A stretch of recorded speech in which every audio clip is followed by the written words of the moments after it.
जातीचे? कबीर हे मानव जातीचे, मानवतेचे पुजारी होते. काशी येथील न्यूरी जुलाहे या मुसलमान व्यक्तीने श्री संत कबीरांचे पालन पोषण केले. श्रीराम हे त्यांचे लाडके दैवत होते. श्री संत कबीर मागावर वस्त्र विणत असत आणि हे काम चालू असताना त्यांच्या मुखातून सतत श्री रामाचा नामजप सुरू असे. ते रामानंदाचे शिष्य होते. कबीरांनी आपल्या विचारांचा प्रसार हिंदीतून केला. त्यांनी मूर्तीपूजेस विरोध करून लोकांना भक्ती मार्ग पटवून दिला. कबीरांचे दोहेही प्रसिद्ध आहेत. आपल्या दारी येणाऱ्या साधू संतांची ते खूप सेवा करीत. त्यांना भोजन देत, जाती धर्म मानू नका, भेदभाव करू नका अशी शिकवण त्यांनी समाजाला दिली.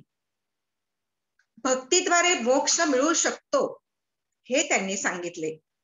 मानवता हा एक धर्म आहे, त्याची जपणूक करा, वाईट बोलू नका, वाईट वागू नका ही शिकवण त्यांनी लोकांना दिली. वेद व पुराणांवर त्यांची अपार श्रद्धा होती आणि त्यांनी सांगितलेल्या भक्ती मार्ग चळवळीमुळे हिंदू समाजामध्ये एक नवी प्रेरणा निर्माण झाली. कबीर म्हणायचे, सगळी माणसे समान आहेत, लहान कोणी नाही, मोठा कोणी नाही आणि देव इमारतींमध्ये नाही राहत, तर तो प्रत्येक माणसाच्या मनात राहतो. प्रेम हाच धर्म ही शिकवण लोकांना देण्यासाठी त्यांनी कविता ज्या रचल्या त्यांनाच दोहे असे म्हणतात.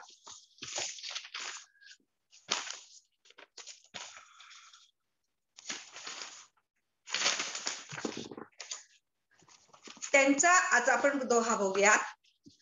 आणि त्यांच्या दोह्याचं वैशिष्ट्य असं होतं की 2-2 ओळींमधनं एवढा अर्थ त्याच्यामध्ये सामावलेला असायचा. नाव न जाने गाव का, बिन जाने कित जाऊ. नाव न जाने गाव का, बिन जाने कित जाऊ. चलते चलते युग गया, पाव कोस पर गाव. चलते चलते युग गया, पाव कोस पर गाव. नाव न जाने गाव का, पहिल्या ओळीतच सांगून टाकलं त्यांनी सगळं की आपला प्रवास सुरू आहे. आपण म्हणतो की आम्ही प्रवासाला जाणार आहोत, इकडे जाणार आहे, तिकडे जाणार आहे. मग तुम्ही विचारता, हो का, कुठे जाणार आहात, कसं जाणार आहात, कुठल्या गावाला जाणार आहात. पण मग आपण असं सांगतो की असं असं असं इकडून तिकडे तिकडून तिकडे असं जाणार आहोत. गावाचं नाव आपल्याला माहित असतं, पण कबीरांच्या दृष्टीने ते काय म्हणतात पहा, आपण प्रवास सुरू केलाय, ज्याचं गाव नाही माहित, ज्याचं नाव नाही माहित. नाव न जाने गाव का, तरी निघालोय.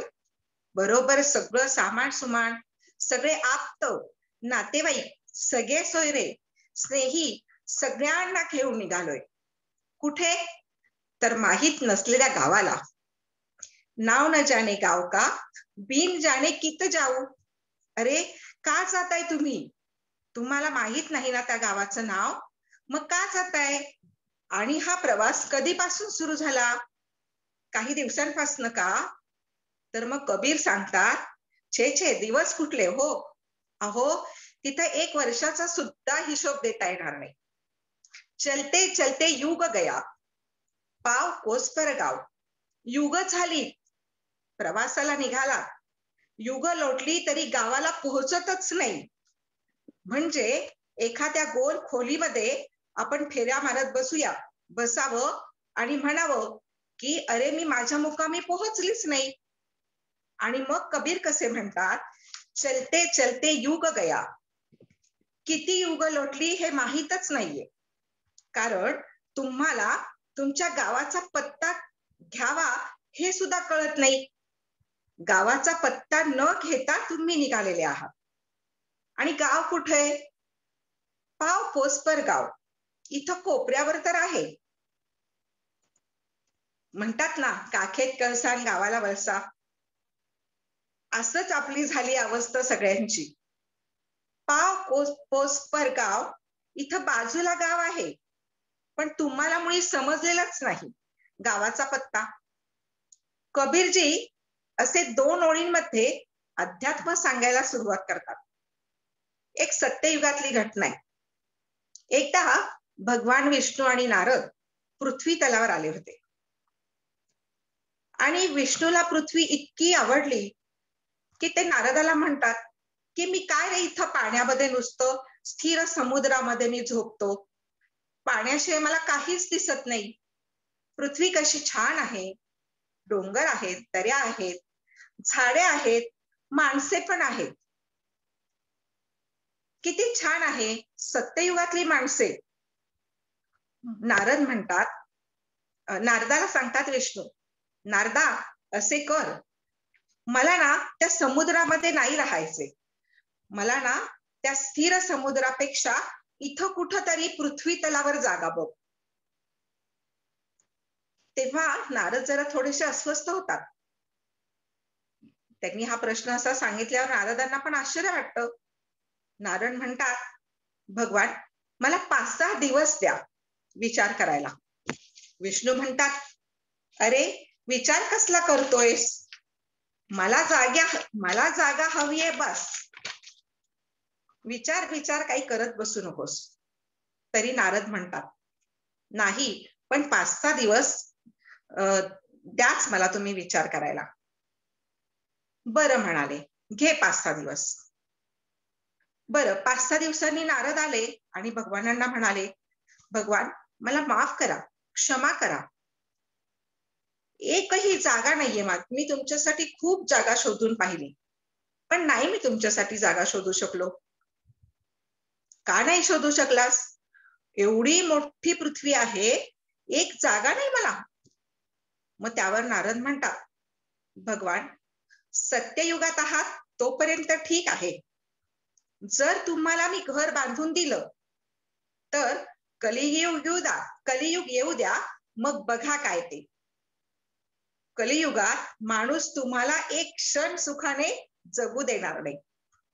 म्हणून विनंती करतो देवा, पृथ्वी तलावर राहण्याचा हट्ट नका करू. पण देव असते, त्यांनी हट्ट केलाच.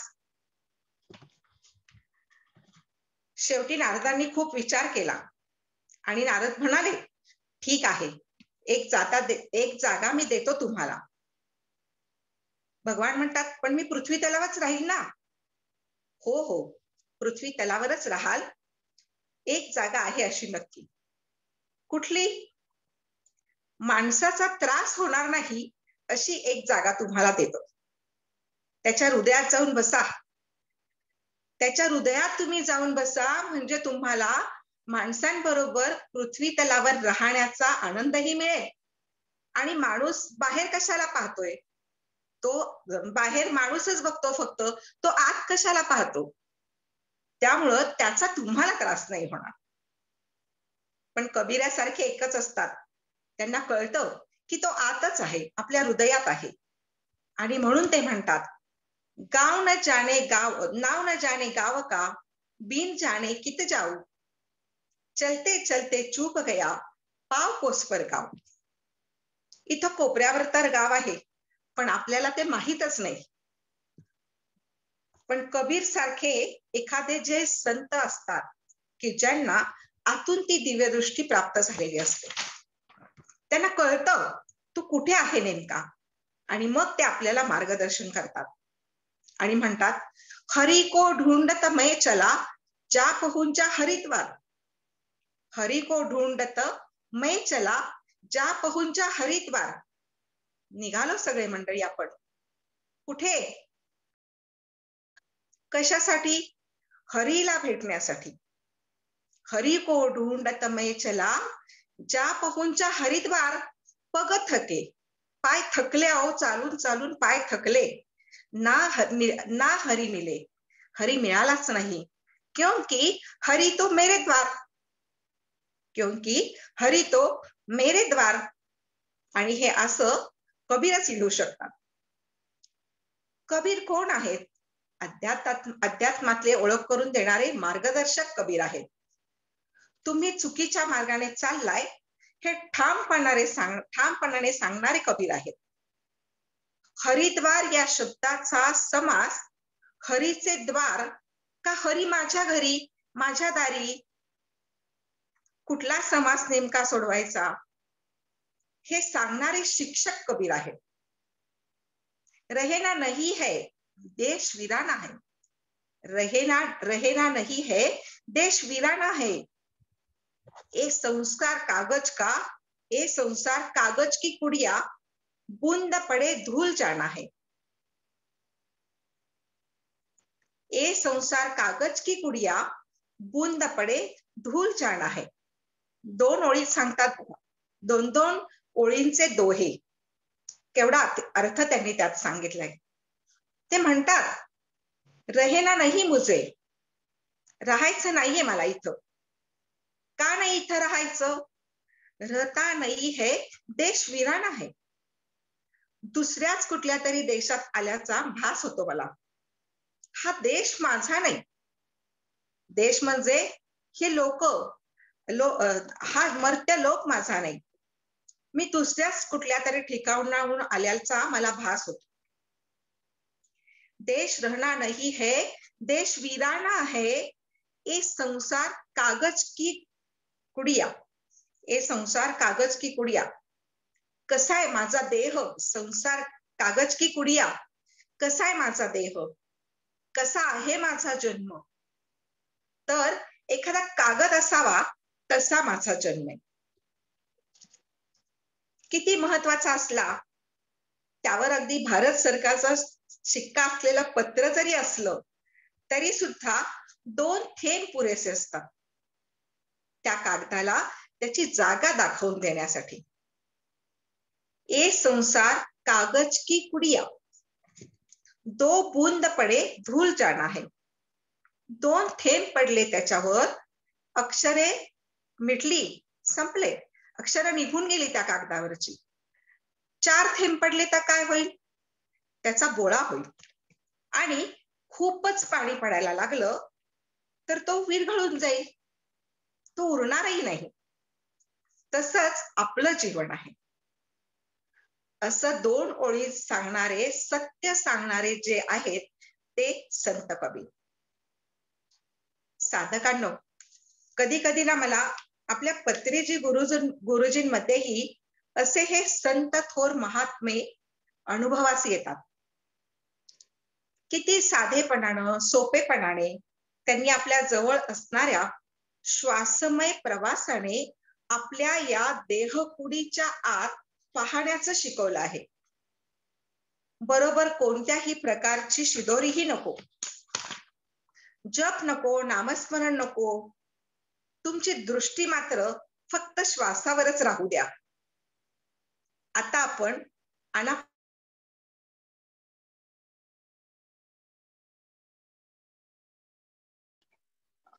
मॅडम आवाज गेला तुमचा. तुम्हा मॅडम आवाज येत नाही.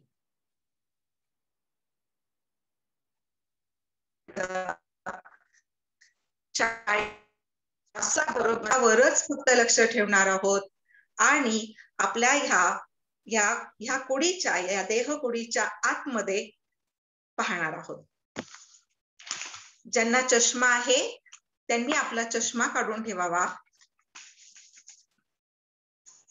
डोळे अलगदपणे शांतपणे मिटावेत.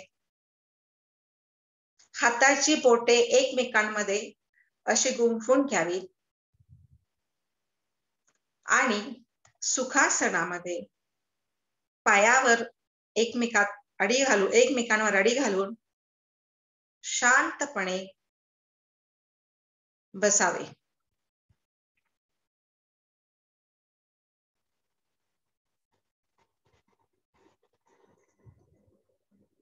आपल्या येणाऱ्या आणि जाणाऱ्या प्रत्येक श्वासाबरोबर आपल्याला प्रवास करायचा आहे. साधकांनो,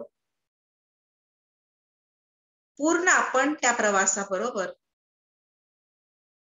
आपल्या अंतरात्मामध्ये पोहोचण्याचा प्रयत्न करूयात.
आपलं लक्ष फक्त आपल्या श्वासावर आहे.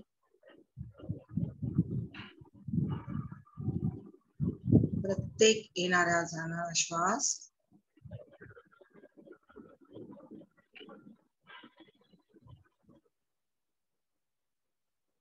आपण त्याच्याशी एकरूप होत चाललेलो आहोत.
हे शरीर, हे मन श्वासमय झालेले आहे.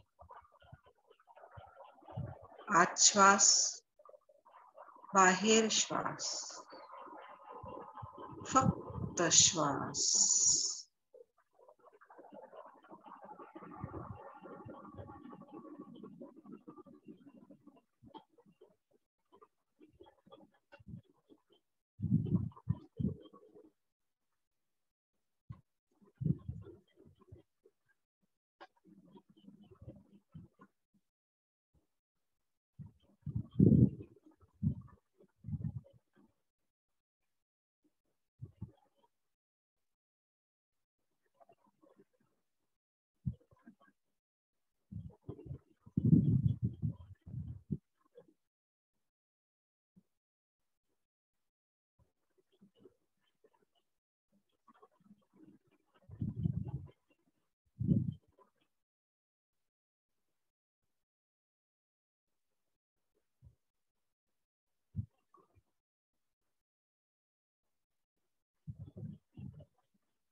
कोणीही डोळे उघडू नका. फक्त आपल्या श्वासाबरोबर राहा.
शेवटची 10 मिनिटं कोणीही डोळे उघडू नका.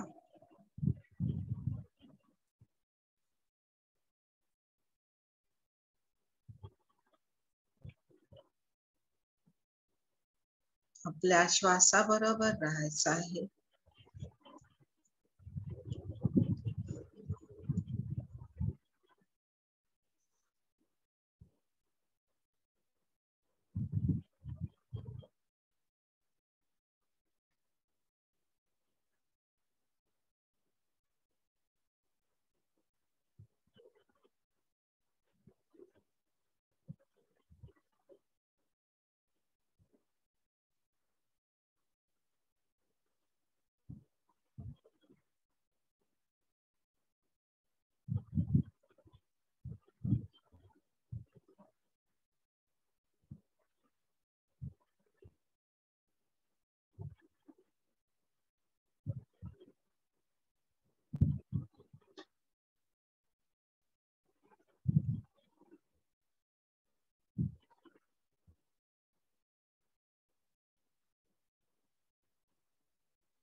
शेवटची 10 सेकंद. सर्वांनी आपले हात आपल्या डोळ्यांवर ठेवावेत.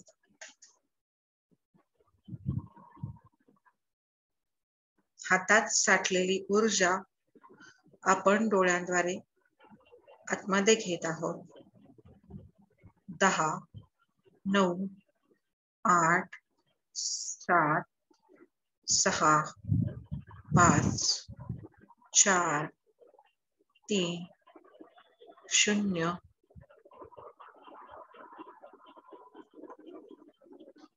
हळूहळू आपले हात डोळ्यांखाली घेऊन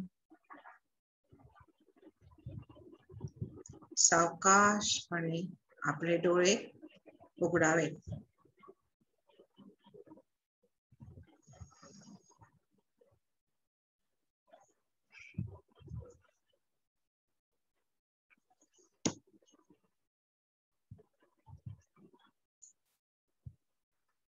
सगळ्यांनी ध्यानातून बाहेर यावे. Thank you Uma madam. खूप ऊर्जा होती. धन्यवाद. खूप thank you thank you thank you thank you thank you thank you thank you so much. खूप छान झालं त्या. Thank you thank you thank you thank you. सगळ्यांना धन्यवाद. हेलो, हाँ बोलो. Hello madam. हेलो. जब स्टार्ट किया तो म्यूजिक हाँ. के बिना एकदम ऐसा लगा कि कंफर्टेबल नहीं लगा. स्टार्टिंग में म्यूजिक नहीं था ना, तो थोड़ा सा ऐसा लगा. लेकिन उसके बाद में ध्यान बहुत एकदम डीप, मैंने इतना डीप गया बहुत हाँ. ही. हाँ, एंड पूरा वाइब्रेशन बहुत था. वाइब्रेशन फोरहेड से, सर से लेके फोरहेड एवरीवेयर एकदम एक एक बाजू बाजू में डॉट डालेंगे तो कैसा, इतना वाइब्रेशंस बहुत था. बहुत ही बढ़िया. क्योंकि म्यूजिक के बिना मुझे लगा, नॉर्मली मैं भी म्यूजिक डाल के ही डालती हूँ, लेकिन इस बार बिल्कुल म्यूजिक नहीं था. और अब गाइड भी बात भी बहुत ही कम किया था. मैंने बोला आज अरे बाप रे क्या हो रहा है आज का दिन. फिर एकदम तो बहुत ही बढ़िया, बहुत ही बढ़िया, बहुत deep. Thank you madam, thank you. पहले तो ऐसा ही कौन सा भी काम करने के लिए जब हम स्टार्ट करते हैं ना, तो थोड़ी उसमें जाने के लिए थोड़ा वक्त तो चाहिए ना. हाँ, करेक्ट. डूबने के लिए वो मन उधर लगाना चाहिए. वो हाँ. लगाने के लिए भी, और वो मन और श्वास, वो उनको मन लगाने के लिए भी थोड़ा वक्त चाहिए रहता था. लगता है ना. Thank you so much. Beautiful. Thank you, thank you. आपने मन से किया बाद में, इसलिए आपका मन लग गया. मेरा तो कुछ नहीं है. वो सब पत्री जी, गुरु जी, और सब संत कबीर वगैरह ऐसे सब लोग आते हैं और करके लेते हैं. वो कबीर का पूरा मराठी में बोलना तो मुझे इतना समझ में नहीं आया. थोड़ा थोड़ा समझा. Not deep. अच्छा. आपने बहुत डीप में बोला था, लेकिन मुझे समझ पूरी तरह से नहीं आई. बट इट वाज good. Very nice. Thank you. Next time और अच्छी तरह से बात करने की मैं कोशिश जरूर करूंगी. थोड़ा हिंदी पे ऐड करो उसमें. नॉट चलेगा. पूरा. Thank you. ट्राई करूंगी. ये अटेंड करते करते मैं मराठी सीख रही हूँ. बहुत बड़ी बात है कि आप मराठी सीख रही हो. Thank you. Thank you. Thank you. Vaishali madam, तुम्ही स्वतः अनम्यूट करू शकता स्वतःला. हाँ. नमस्ते मॅडम. नमस्ते. व्हिडिओ ऑन करू शकता. व्हिडिओ ऑन करू शकता. हाँ. एकच मिनिट. खूप छान झालं ध्यान. सुरुवातीची माहिती पण खूप छान सांगितली. थँक्यू. आणि खूप ऊर्जा खूप होती आज. इतकी की बस रे बस. हा, कसं होतं का, आपण हे पिरामिड जर वापरलं. नाही आहे माझ्याकडे पण. हे माझ्याकडे पण आहे. एक आहे माझ्याकडे पण आहे. आणि कसं आहे की कोणीही असू दे, कितीही असू देत, कोणी सांगताना शेवटी आपण किती मन लावून त्याच्यामध्ये उतरतो ते फार महत्वाचं असतं मॅडम. आणि इतकी मला तहान लागली होती की बास रे बास, पहिल्यांदा पाणी पिलं मग हँड रेस केले इतकं. आणि ध्यानाला बसताना पण अगोदर मी पाणी पिलं होतं तरी पण इतकं तहान लागली होती की बास रे बास. खूप ऊर्जा खूप होती आज. छान झालं ध्यान. थँक्यू. धन्यवाद. आज पहिल्यांदाच वैशाली मॅडम बोललेल्या आहेत. Thank you madam. थँक्यू. नाही मी बोलते तू नव्हतीस बऱ्याचदा. हो का? आणि सकाळच्या पण ह्याच्यात मी हे करते ना 4 वाजता. आता JTTP जॉईन केलं 13, ते पण छान चाललेलं आहे. छान चाललंय. मी पहिल्यांदाच बघितलं बोलताना, पण छान वाटलं. चलो. नाही आता सुरुवात केली थोडी सवय झाली. पोहोचतंय, छान वाटतं ऐकायला. तूच नव्हती खूप दिवस, त्याच्यामुळे आम्हाला जरा वेगळं वाटत होतं. मुलगी आली होती ना, म्हणून मग मुलगी आणि समोर. छान वाटतंय. थँक्यू. अजून कोणाला काही सांगायचंय? मॅडमशी बोलायचं आहे कोणाला अजून? म्हणजे स्वतः अनम्यूट करू शकता स्वतःला.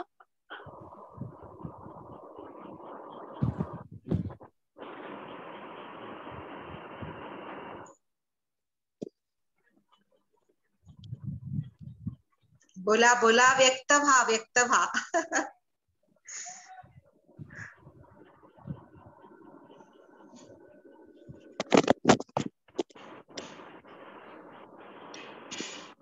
अजून कोणी दिसत नाहीये मॅडम? चालेल, आपण इथेच थांबूयात का? आणि परत उद्या रात्री सगळेजण भेटतीलच आपल्याला. धन्यवाद मॅडम, खूप खूप धन्यवाद. तुम्ही आलात आणि खूप छान ध्यान घेतलं, त्याबद्दल तुमचे आम्ही आभारी आहोत. धन्यवाद. तुम्ही आम्हाला ही संधी दिली त्याबद्दल मी तुमचे सर्वांचे मनपूर्वक आभार मानते. अंजली, थँक्यू. अंजली ध्यानातनं बाहेर आली का नाही? अंजली मॅडमच बोलल्या ना आधी त्याच बोलल्या. अंजली का? अंजली मॅडम बोलल्या. ठीक आहे, चालेल. आपण थांबूया. ओके. शुभरात्री.